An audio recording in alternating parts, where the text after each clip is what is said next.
Welcome back to the Marvel Movie Minute, a daily podcast in which we dig in deep to analyze the films of the Marvel Cinematic Universe 1 minute at a time. I'm Andy Nelson from thenextreel.com. And I'm Pete Wright, also from The Next Reel. We are looking at Jon Favreau's 2008 film Iron Man. And joining us for the last time, closing out the week, we have Jonathan and Tabitha Carlisle from UHF 60-Second and The Princess Bride Minute. Welcome back. Cool guys don't look at explosions. This is the first podcast I've ever sang on, so... I love Why that. did it take us 5 days to get to the singing Carlisle, you guys? Because we're waiting for musical Gulmira, Pete. We had to That's get right. the musical town of Gulmira to inspire They are them. a musical people. Oh, I've been waiting. And That was good. I'm waiting because this first shot... Have you guys ever seen the Cool Guys Don't Look at Explosions? I have no idea what you're referencing. Oh, my goodness. Okay. I'm going to... Is this an okay time to share about it? Yeah. Because it's awesome. Okay, so it's an SNL, like one of their specials, and it was like J.J. is Abrams. J.J. It was Abrams, amazing. Andy Samberg, and Will Ferrell. Will Ferrell is dressed as he's being Neil Diamond, and Andy Samberg is like the boss. Basically. Like Bruce Springsteen type.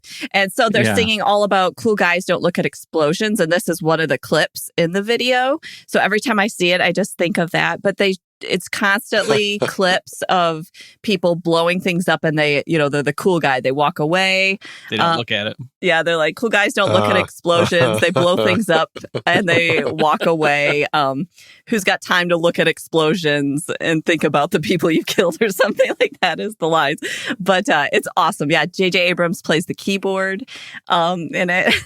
Look it up. It's awesome. Originally from the totally worth it. It's from the 2009 MTV Movie Awards. So it's one of those fun little clips they used to do. We have to have that in the show notes. That's brilliant. Absolutely. Totally worth it. I can't believe you haven't seen that, Andy. It was like everywhere. I'm going to have to now, just so I know what the reference is. But yeah. Oh, it's so Here good. we are, Iron Man Minute 80. It starts with a cool guy not looking at an explosion. And then it ends with Major Allen telling Colonel Rhodes that they ran an ID check on their bogey. But yes, it is the cool guy not looking at the explosion moment. Kicking us off. It's good. Okay.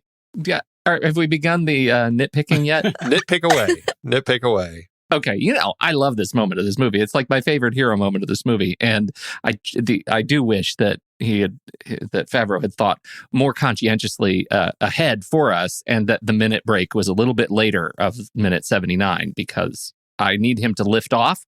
But the problem I have is the music cue. We get the dun dun dun dun dun dun. It comes back, but it comes back like at the wrong beat. Like the explosion hits, and I need another beat for the explosion to be part of the musical cue, and it screws that up for me every single time. Huh. That bugs you, huh? I'm overthinking. Am I overthinking? What I hear you say is you're overthinking. I think you're overthinking. I think it works, but I appreciate your point of view. Why do we show up for this show if it is not to pick at this level of detail?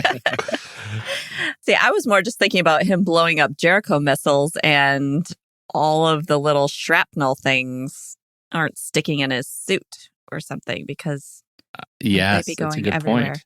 Well, nothing seems to be sticking to his suit. That's true. Apparently I don't know. I guess he seemed pretty confident that he was bulletproof when he came in. Yeah. It's true. Yeah, he very much so. I mean, he's getting dings in his paint job, certainly, and I mean some scratches and some burn marks and stuff. But for the most part, he's really holding up quite well. Because I mean, he blows up this tank. He walks right up to the rest of the insurgents who are behind him.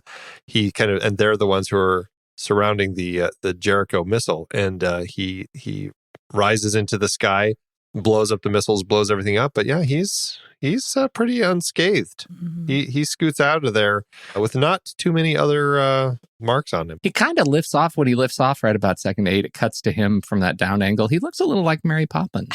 Mary Poppins, y'all.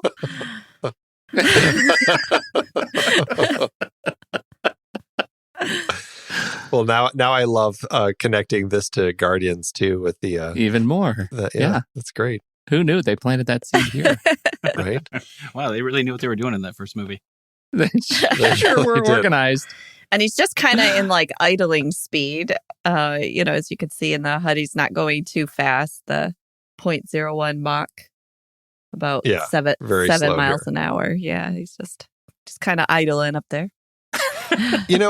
So when it comes to his, he's got these RT devices in his feet and in his hands. Is there an internal switch from flight mode, which propels him in a direction, versus blow something up mode?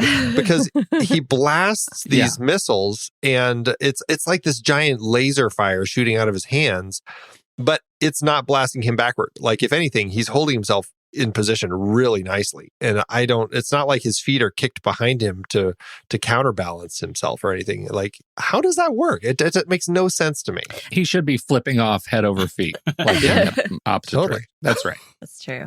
I want to see that. That just sounds really nitpicky. I don't know. No. Who would come up with some nonsense like that? Right. No, that's true. I hadn't thought about that. When he shoots us out, that it should be pushing his body. Like, he should be flying across the sky. It is crazy. Like when he was blasting the guys in Yesterday's Minute, like every time he shot out of his hands, he should have been like throwing himself backward too. Against a wall, then right? we could say he was kind of rooted into the ground. He has the heaviness of the body of the suit. Now he's just, hanging Mary Poppins style in the sky while he's shooting stuff, and he's still just hanging. Hanging Mary Poppins style. I'm looking at the HUD because I really want there to be like a Mary Poppins mode, like somewhere written in the text. Engaging Mary Poppins mode. Engaging Mary Poppins. Maybe that'll mode. show up in the Spider-Man movies or something. Like, instead of the training wheels protocol, right. It'll be Mary Poppins mode. Mary Poppins.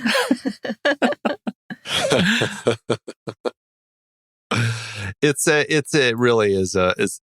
I hate to say it, but it's fun to kind of be in the moment with him and see him just kind of blowing everything up.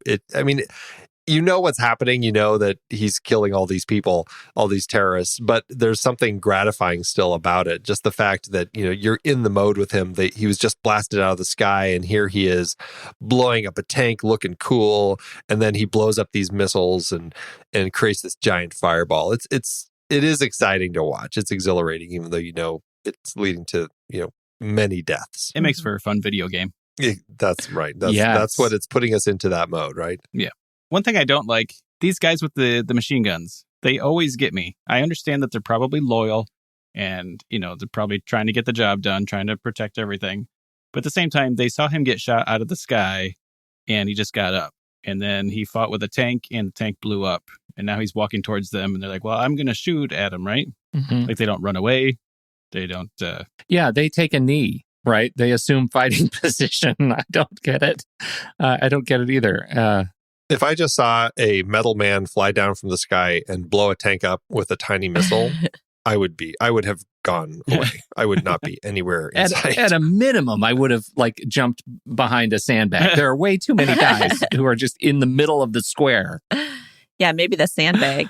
Again, especially if these guys were around at the time that he escaped the cave, and you saw the number of people he destroyed when he did that. It's like, I'm not going to stick around. I saw what happened last time. And there may be a loyalty thing there, where if you survive this because you ran, and then Raza, sees that you hid. I mean, he could shoot you and you could end up dying then. So maybe you can do some damage against this Iron Man and move up in the ranks, right? Instead of dying. It's probably all about surviving by standing in the middle of the square next to a weapon. I don't know. I'm spitballing here. We know Raza certainly has a thing for Iron Man because we saw him finding the parts for the Mark I suit out in the desert and kind of having that long staring contest with the mask as he was kind of looking into its eyes. And even here we see him pulling up in his truck as he's seeing the giant fireball. So we know that there is this thing with him and this Iron Man suit. And at this point, I mean, we're getting a sense that there's a darker side to Obadiah, but we don't know that he's necessarily tied to these guys directly yet. Like, I mean, we know that obviously he's selling stuff to them, but that's it. Raza still seems like the big bad guy, possibly the Mandarin. We don't really know. Mhm. But yeah, so if you're working for the guy who has survived an Iron Man attack and half of his face has been burned off, sure, you might be more inclined to take a knee and fight. Yeah. Hopefully there's no civilians down there. I don't want to think about that. Well, they were recruiting. That's a good point. Like, are some of these people like recruits? Yeah. They're all in the trucks, right? The men. Yeah. I guess the men were. But I mean, they had theoretically been recruiting for days. So some of these people who are shooting at him could have been recruited from other villages. Right. I don't see their loyalty as being the kind of loyalty that puts them day 2 after recruitment to stand in the middle of the square and fire back at the metal man in the sky. And who knows what captives they might have in some of those buildings. Right. That were just exploded. Right.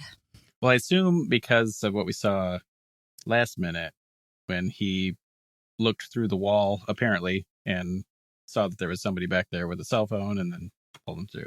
I assume he used the same technology to make sure that all these buildings were clear. Hmm. And that he blinked right for all bad guys, and he was good. Yeah. That's true. That's true. Well, if we can assume all of that, he really then has we're in there good. is the Duck Hunter interface. Right? Well, I'm glad that that's cleared up then. No civilians. Yeah. Okay. No civilians. Right. Naturally. But no, this is we do get to see him flying away out of the fireball, and he does this great. I don't know. Sometimes I imagine, speaking of how hard it is to kind of be the man inside the suit and bang it around and stuff, when he takes off, he's like spinning around. Like it's not even like a straight takeoff. It's like, I'm just gonna flip all over the place to get myself lined up. I don't know what he's doing there. I like that you got to have a little flourish, right? You know, I mean, he's got to showboat a little bit. He certainly does have that. Even in the middle of a battle. He does have that, indeed. But then this is where we cut to, we're back at Edwards Air Force Base, and now it's actually labeled Edwards Air Force Base, which is interesting because Edwards Air Force Base is not a base that actually does this sort of work. Edwards Air Force Base is primarily a base that they do testing on. It's a testing facility. On the back wall behind these guys, they do have a sign back there that does say the 9th Air Force. The 9th Air Force actually does operate in this part of the world, although they are stationed at the Shaw Air Force Base in South Carolina, not in California. And so I don't know how it works. Like, I don't know if they just have things, military types of signs painted in different places around the world, depending on where they're operating. But to me, it feels like they were just trying to incorporate the 9th Air Force Base into this particular place and just still label it Edwards Air Force Base because they're being so accommodating by letting them film here. I always wonder about that, though. When there is an alternative that is more accurate, why do they go with the least accurate or the less accurate depiction? Like, it would have been so easy to just change the sign to something that actually, to the group that actually does this kind of work in this location. Maybe they don't want us to know that. Well, I think a lot of it is because Rhodey is here. And if we've seen Rhodey hanging out in California and we know that Tony is popping over to chat with him at the base and all that sort of stuff, it doesn't make sense to all of a sudden have Rhodey now out in South Carolina. Fair. I don't know, though. Maybe Rhodey's plane is really fast, too. So we have here at Edwards Air Force Base, we have Tim Guinea as Major Allen. He's the third person we'll see talk. We've got the first two guys kind of chatting about it. Tim Guinea is the one who's kind of behind them. He's, I guess you would say, the primary player here, the one who's given a name as Major Allen. You have Tim Griffin and James Bethia and Micah Hauptmann and Joshua Hardo all playing CAOC analysts. And those are just kind of the other guys who are just chatting through this scene here. CAOC... it was in the script. What did it stand for? I have to look it up again here. Central Air Ops Center. So that's this room that they're operating in. All right. Well, that sounds like something that exists. Okay, I believe it. Right? Tim Guinea is one of those faces, right? Like, I feel like I've seen him in a ton of stuff. And as it happens, when I go through his IMDb credits, He's been in all the stuff that I watch or have watched in some way, shape, or form, from Friday Night Lights to Damages to Stargate to Smallville to NCIS 24. He was in 24, Day 7. He's been in everything. So it's no wonder he feels so familiar to me in this movie, and back again in Iron Man 2. Mm-hmm. Well, and you're obviously looking at his IMDb page, but I was going to do the IMDb game with. Oh, with yeah. him. So definitely I cheated because I'm aware. But did. Yeah. Well, he's not a face I recognize as well as some of the other people, but he's certainly a face who's in stuff. His IMDb top 4 are 99 Homes, that Andrew Garfield film about. I can't remember what he was doing, but I know Andrew Garfield was in it.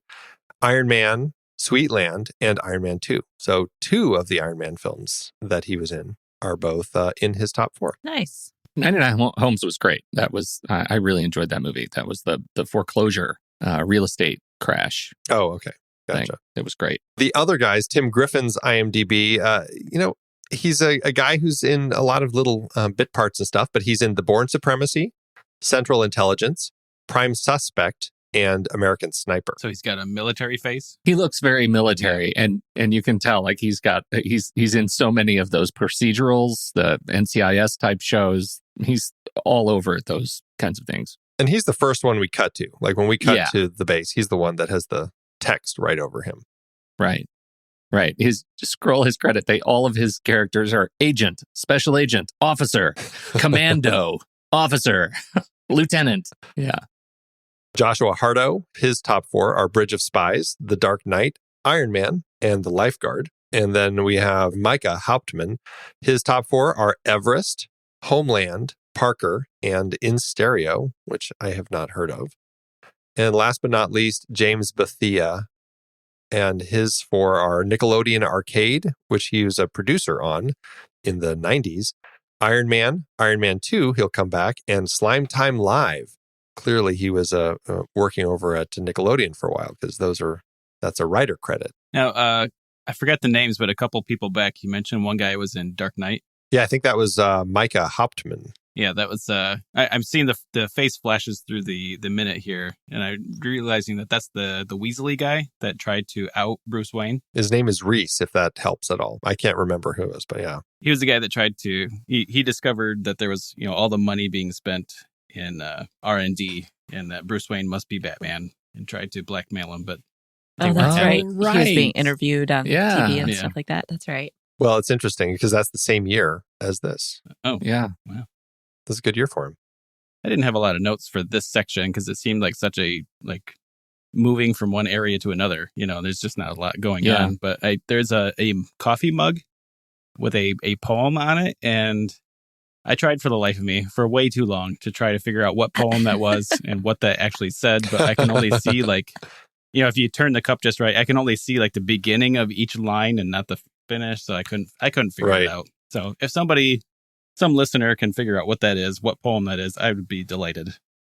It's funny because it looks like, I can't tell, is that like a rose at the top left of the cup? And it looks like he took it from his grandma's house or something. Yeah, right. Because there's stuff on the inside too, and that's that's a high end coffee mug to have printing on the inside and the outside. That's a real tchotchke level coffee mug. It seems like something that his grandma probably sent to him. I have a hard time believing that soldier just has that. Like he picked that one for himself. Also, he's not using a coaster. It's right between his keyboard and the monitor. That's not a good place. Right. That's dangerous. The cord is touching it. I would not that would not be acceptable military use. It has that almost like that old English font, the way that it's written. It's kind of an interesting little coffee mug. Now I am very curious. Slow to something, quick to something, but rich to something, quick to something, pay you something from this. You can something read something. it a lot better than I Maybe can. it's I feel part of a creed of his military branch. It's very you're right. Very rosy creed. A very rosy creed. Yeah, very rosy creed. I feel like I'm seeing the wrong half of it. If we saw I feel like the end words would be more important and be easier to figure out. The world may never know. Never know. How will we go on? The guys in the back, Alan in the back, it feels like the equipment that he's using and I'm looking at the shot at like 40 seconds. So the equipment that he's using doesn't look like a computer. It looks like the back of like a Mackie mixer. It's like this funny bit of equipment, but I'm sure that's not what it is, but just doesn't look right to me. Yeah, it does look like a soundboard, doesn't it? Yeah. It's kind of funny. What I want to talk about is how they're so urgent. They're trying to figure out what is going on. Everything's so urgent. And Rhodey just like moseys in. And he just seems so slow. Just Rosie, like, Rosie.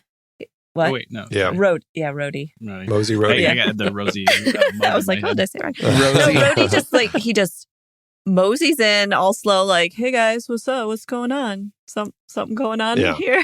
There's no urgency. No urgency at all. Just like, you called? Yeah.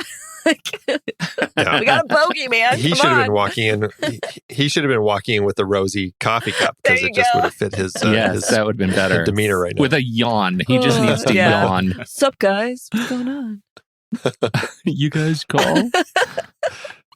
I was getting my head massaged. Tabitha, in a minute earlier, you were talking about when he was flying over, how the fact that nobody caught him on the radar or anything. Mm-hmm. It's interesting because this is where we actually see them catching him on the radar, but I don't know if they're just not paying attention to him beforehand, because they've monitored the situation, but clearly all they're paying attention to is the fact that these insurgents, they're dealing with their own people. These guys haven't been given the green light to go in. But then they see the explosion go off. And that seems to be, for me, the trigger that makes them start paying attention to the stuff that's flying around. And now they see this bogey that seems like it's acting funny. That's a good point. Yeah. The explosion is what triggers it for me. Yeah. That finding him is incidental. Yeah, that's a good point. So there wasn't an explosion. He would have just went home and it Yeah. would have just been that. Well, there was already an Right. explosion. They would when never this have whole thing known. started with the Jericho missile. So maybe they. Well, that's what he's blowing. That's what they see, right? I mean, the first when we actually see the Jericho missile actually fired before Iron Man even lands. Oh, yeah. Mm-hmm. So maybe they were starting to scan the area at that point then or something. I don't know. Yeah, right. That might have triggered something, like they started paying attention. Because we do see on the monitor at about 26 seconds in, we see the explosion, and even the monitor says explosion ground level. So obviously they're now really being aware of stuff, but now they're seeing this bogey flying around. So, which isn't, obviously it doesn't have the heat signature for a missile or something. And on the bottom of his screen, you can see it. It's like scanning, trying to find different things that could potentially be. It's going through all these different types of planes and jets that it could potentially be. And I guess it's assuming it's not. It's kind of an interesting little system that they have going on here. Mm-hmm. It makes me wonder if they tapped into the resources at Edwards as they were filming this to get some feedback from them saying, okay, how would you guys realistically do this? But it piques my curiosity for sure. Yeah, right. If only one of us was a radar technician. I think in that where you're talking about on the screen where it's scanning through all the different types of aircraft, it just has like the little silhouette of all of them. I'd love to see if they're including Incredible Hulk as technically part of the Marvel MCU canon. It'd be fun to just see like a silhouette of Hulk pop up on there real quick. That would be awesome. That would be really funny. Yeah. That'd be a great little Easter egg to have in Yeah. there. Well, I don't have anything else for this minute. Do you guys have any last little things? No, I don't think so. Do we dare talk about our preference for Rhodey? I think we need to. Yeah, it's the end of your week. We want to hear. The listeners demand it. The people have spoken. We want to know, what do you guys think? How did you guys get into to all of this, the Marvel universe? Were you guys comic book readers, or did you come into it through the movies? And then we want to hear some ranking happening. I started collecting comics in the very late 80s, possibly even just the early 90s, because it was that close to the end of the 80s. Collected those through my teens, and then when I went to college, that was kind of the end of that, because it was kind of the end of money. And but then I started getting back into comics a little bit around, I don't remember what time necessarily, but it was that's when I kind of got Tabitha involved in comics a little bit. Got her to read some during the Ultimate Spider-Man and a little bit of Ultimate X-Men, stuff like that. And then these movies came out, and I think we were kind of, by that point, we were kind of primed and ready to go. Not that we knew everything about all the characters. I was more Spider-Man and X-Men than I was Iron Man as far as comic reading goes, but I was well aware of him and all the other Captain Americas, all those guys. Yeah, I didn't grow up with comic books, superheroes more than like Christopher Reeve's Superman movies. And I knew who Wonder Woman was. Like I liked Wonder Woman, but I didn't really get to watch much of any of that. So I didn't grow up in that kind of world. So it wasn't until a little bit into Sam Raimi Spider-Man that I started liking superhero movies, and it just kind of all went on from there. So we were at the beginning of this, and I just loved it, each movie. So it was fun. A lot of good stuff. Yeah. And have you guys been like religiously going to each of the new movies when they come out? Oh yes. At least once. Sometimes we see them in the theater more than once. So yeah, we look forward to it. And our kids are all now between the ages of 15 and 19. And so, they're into these. So it's a whole family, affair. Awesome. To go out and see them. Has being involved in a movie by minute stuff, has it changed the way you watch movies, like in the theater, or the frequency with which you see the movies, these big movies when they first come out? I would say frequency in the theater has changed a little bit because we have more people to talk about that stuff with. I would say that there's some movies where I'd be okay with just seeing once in the theater. But then now that we seem to have so many more people to talk with movies about, then it'll be like, oh, I kind of don't remember what happened in the, between the 5th and 15th minute, in my first watch. So right. I don't mind seeing it a second time to kind of refresh all of that. But watching stuff at home has, I would say, drastically changed because I used to be such a completist. Like, if I'm going to start a movie, like, that's what I'm doing, and I'm going to finish the movie. Where now I'm just like, hey, I want to watch, like, from minute 20 to minute 30 of this one movie so I can kind of refresh it. And now I'm watching them piecemeal, and I kind of hate it, but that's just what I do now. I don't know. You're incented to be a movies by minute obsessive jerk about the whole thing. Yeah. Like, nobody comes to your house for movie night anymore because it's minute 16, minute 64.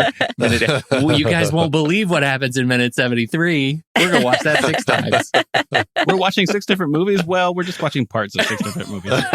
I've gone ahead and I've recut all of our movies for tonight. I definitely look at things with more detail, now.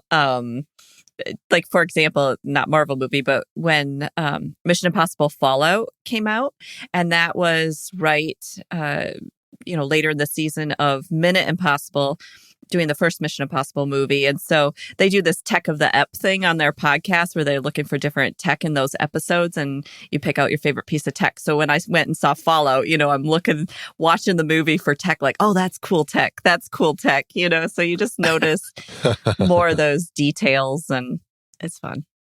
That's awesome. Yeah. Now that you've been kind of tracking with it, where do you guys stand? Again, we're not asking everybody to rank all 20 of the Marvel films. Pretty soon, 21. There will be 21 by the time this episode's out.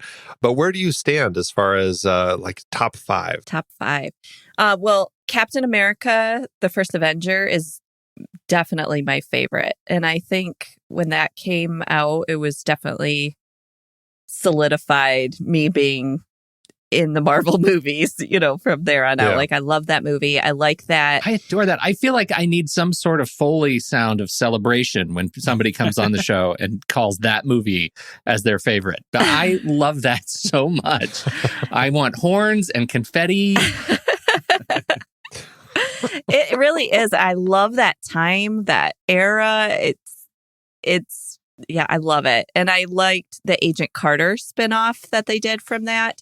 I really liked that show. I was sad. Our whole family was sad when that ended. That was fun.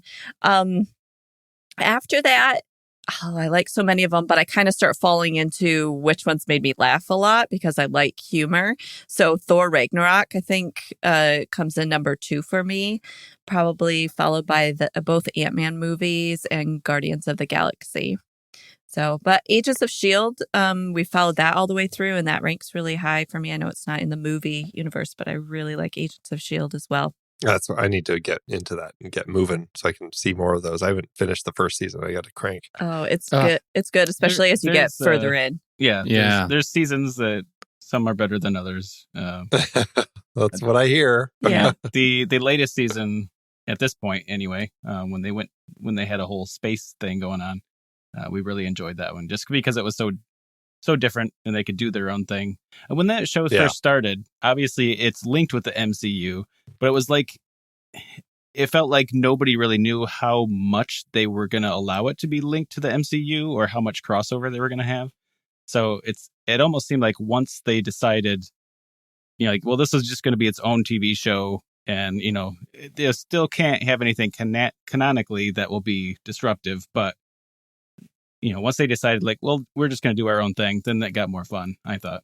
Huh. Well, totally. I'm looking forward to seeing how it all unfolds. And I do regret that the Netflix shows never got to tie in very well, but I still enjoy those quite a bit. Yeah, those were good too. There's something about them that they, I really like just the hint of tie-in that exists in the universe. We acknowledge the universe does exist where all of this is happening, but they aren't beholden to it. And I think that was a challenge that S.H.I.E.L.D. had to overcome early, which was, to acknowledge that this is a universe where we are a bit subservient to major plot elements elsewhere in the world, but we can in fact do our own thing. I think that was really important to outgrow.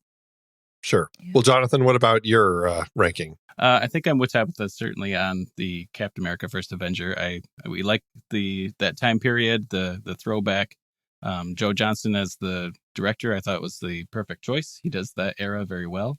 He also directed Rocketeer, which I love that, and it's all the same era. I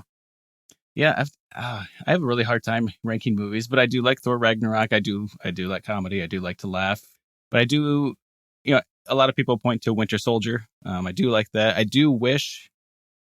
It's not really a corrective wish. I'm not saying I think Marvel has misstepped anywhere. But I would love to see just more diversity in their movies, in their movie types, I guess I should say. Winter Soldier I thought was a good, like, political thriller, I guess you could say. And Thor Ragnarok was a kind of a crazy action comedy. It'd be fun to see a Marvel movie that's just like a throwback noir movie somehow. I don't even know how, but just see some different aspects, so it doesn't all feel. I know that's like a double-edged thing too, because that's the good thing about the MCU is it all feels like it's part of the same universe. But I'd love to see it the same universe, but feel differently, so it doesn't feel like I'm watching the same movie every time. I'm not saying it does. It's like sure. Yeah, they had this great opportunity, and I think they did really well with Guardians of the Galaxy because it was different enough that it did feel sort of tonally out of off center for the Marvel, but not off center enough that it was jarring. I think that it's harder to do when you start talking about major genre shifts. Mm-hmm. Right. Yeah, they certainly did with Guardians of the Galaxy. They really introduced like space is this colorful craziness, and so when Thor Ragnarok came around, they kind of carried that into there, which the first two Thor movies didn't really have that. Yeah, so not quite so much. Not quite so much. But that's also, you look at Spider-Man Into the Spider-Verse. It's sort of that's the kind of thing I'm most excited about. Like, I want to see movies that take advantage of this other Spider-Verse thing where we get to see them really play with dramatic shifts in tone, but using animation, the tools of animation. I think they've got a lot of opportunity there. My sense is I don't think they're going to take the kind of risks that would be really exciting in the MCU, to really play that hardcore, and that's a little bit disappointing these days. But I do love their commitment and their the word meta is used so much, I just stopped using it, tried to anyway. But at this point, Captain Marvel hasn't come out, but have you guys been to the Captain Marvel website? Oh, it's so great. It's so great. It's so 90s and it's awesome. Yeah. They did a great job of creating that vibe And it's exactly what I don't go to movie websites very often, but I think in this case, it's exactly what they should have done, just to give you a hint of that world without necessarily having to feel like they're spoiling you with tons of stuff. I just love it. And that's a neat thing. That's what I was going to say too, was Captain Marvel. That'll be interesting. They're kicking it back, to the 90s. Kicking it back. That sounds like a 90s. Yeah. Oh, there you go. Kicking it back. Old school to the 90s. And so, that'll be fun. That'll kind of shake it up a little bit.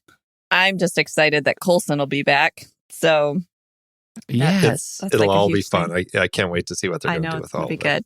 Well, you guys, thanks so much for joining us this week. It was so great chatting Iron Man, these great minutes with you guys on the show this week. Thank you for having us on. This was a lot of fun. I love talking about these movies. Where would you like to tell people today where to find you guys out there on the internet? And if this doesn't include the Twinkie Weenie thing, then I'm hanging up. Yes, if you, whichever podcast player you have on your phone, whether you've used it before or not, search UHF 60-second and you will find, it's UHF 62ND, and you'll find our podcast. We do have some episodes up right now. Hopefully we'll get some more soon. And one thing you will find is a podcast that I would like to call The Movie Made Me Chew It. My co-host on that show would like to call it Movies I Masticate To, but we'll let him deal with that one. And so we talk about movies or food in movies that inspires us to eat that food while we watch the movie or whatever. Whatever it is. We do have one episode out right now that's all about the Twinkie Wiener sandwich, which if you know UHF, that features pretty early on in the movie, and is pretty classic. I'm not sure how many people eat it, but everybody knows about it. Oh, it's just the picture is so big on your website. It's so big. Hearing you say it makes me feel sick. It's the easy cheese. Oh God, that's the whole thing. I can imagine doing a lot of things with Twinkies, but I'm not sure that this would have been on the list. Well, hopefully it's a fun listen. We do eat it on the show, so you get to hear our immediate thoughts. But we also kind of play around with some of the history of all the different ingredients. So if you're curious about where all that stuff came from, we've got a little bit of info in there too. It's a must listen. Yeah. I was really surprised he did it because he does not like hot dogs either. So I'm surprised he did it. Wow. Yeah. Good. And if you want to find me, you can find me on Twitter at Tabitha T Rex.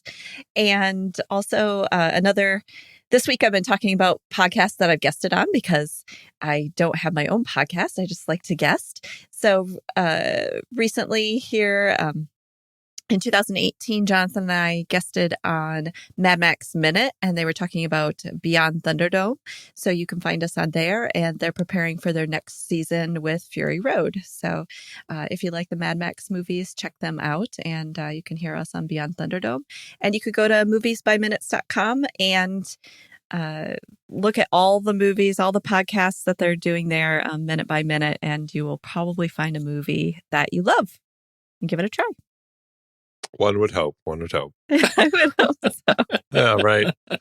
All right, everybody. Well, that is it for today's show. Thanks so much for tuning in. Make sure you subscribe to the show for free at marvelmovieminute.com. Join us over in our Discord chat room and follow us on Facebook, Twitter, and Instagram at The Next Reel.